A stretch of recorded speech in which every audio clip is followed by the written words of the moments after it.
Olá, meu nome é Tânia das Graças de Castro, eu sou estudante do curso de Pedagogia na modalidade EAD pela Universidade Estadual de Goiás. Esse vídeo cumpre o propósito de falarmos um pouco sobre educação inclusiva, né? Na verdade, a disciplina é Educação Especial e Inclusão. Então, nós estaremos falando sobre a diferença, na verdade, entre educação inclusiva e educação especial e inclusiva. Às vezes a gente tem uma tendência de pensar que a educação inclusiva trata-se da educação voltada para pessoas que têm alguma deficiência, né?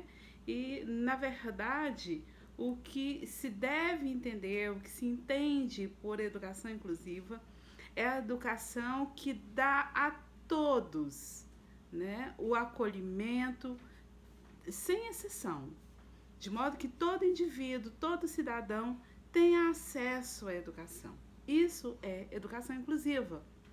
Não importa se negro, não importa se branco, se índio, se amarelo, né? O que importa é a escola está aberta, ela é gratuita, então nesse sentido a escola ela é inclusiva. Então a educação ela é inclusiva quando ela acolhe pessoas sem exceção, reconhecendo que todos os alunos são iguais.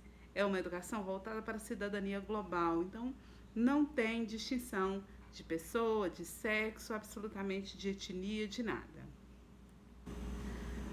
Já a educação especial, né, ela refere à modalidade da educação escolar oferecida preferencialmente em escolas públicas para educandos portadores de necessidades especiais, né? E sendo que esses estudantes portadores de necessidades especiais devem estar dentro das escolas públicas ou não.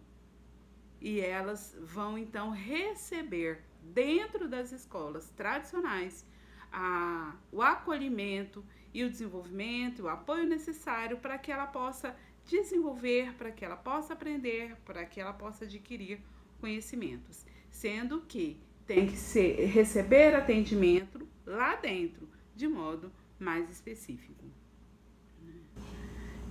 Eu gostaria também de falar rapidamente com vocês sobre a perspectiva histórica, né? Dar um pensar histórico. Eu achei muito interessante, um conteúdo que eu indico que todos procurem ler mesmo, certo? Que é o curso da história.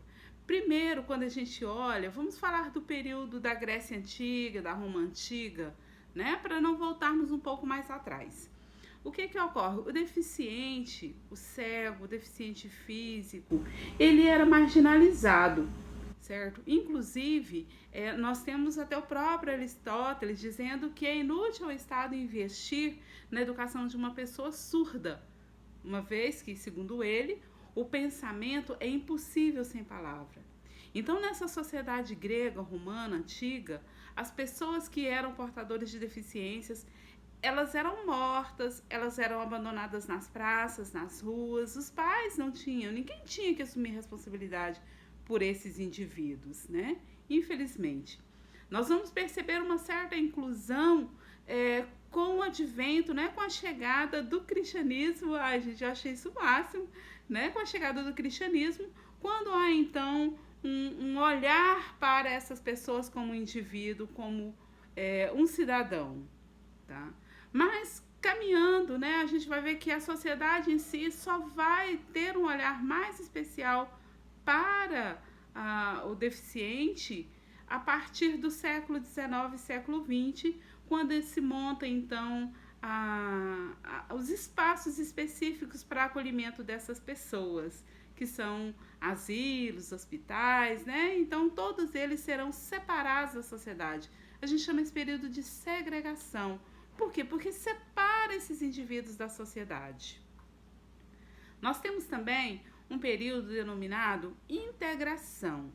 Nessa fase, né, que vem aí a partir de 1948, depois da Segunda Grande Guerra Mundial, quando houve então a Declaração dos Direitos da Humanidade. o que ocorre? Com essa declaração, né, com a DUDH de 1948, apareceram instituições voltadas ao assistencialismo. E aqui no Brasil nós podemos mencionar a APAE, nós podemos mencionar os Pestalozes, inclusive minha mãe trabalhou no Pestalozzi, ali na Fama, né, que atendia essas crianças portadoras de necessidades especiais, de cuidados especiais. Mas esse modo era apenas um modo de integrar as pessoas que tinham deficiência. Então, tratava essas pessoas mais dentro dessas instituições. Instruía essas crianças, né, essas pessoas, educava essas crianças, mas apenas dentro dessas instituições. Com o passar dos anos, né, veio então o período da inclusão. Com a inclusão, a pedida dentro da educação é que essas crianças que são portadoras de necessidades especiais, elas sejam trazidas para dentro, né, que elas sejam acolhidas dentro das escolas de modelo tradicional. Então, fecha-se as escolas de integração e abre-se as portas para as escolas convencionais aceitarem, né, incluírem essas crianças. Aí, de fato, nós temos a inclusão especial, né, que é a inclusão dessas crianças ou desses indivíduos, né, que daí não só apenas crianças, jovens, adolescentes, jovens, adultos, a faculdade e tudo mais. Então, eles passam a ter esse espaço dentro das escolas, sendo que é a escola quem deve providenciar os meios para poder atender esse público, tá?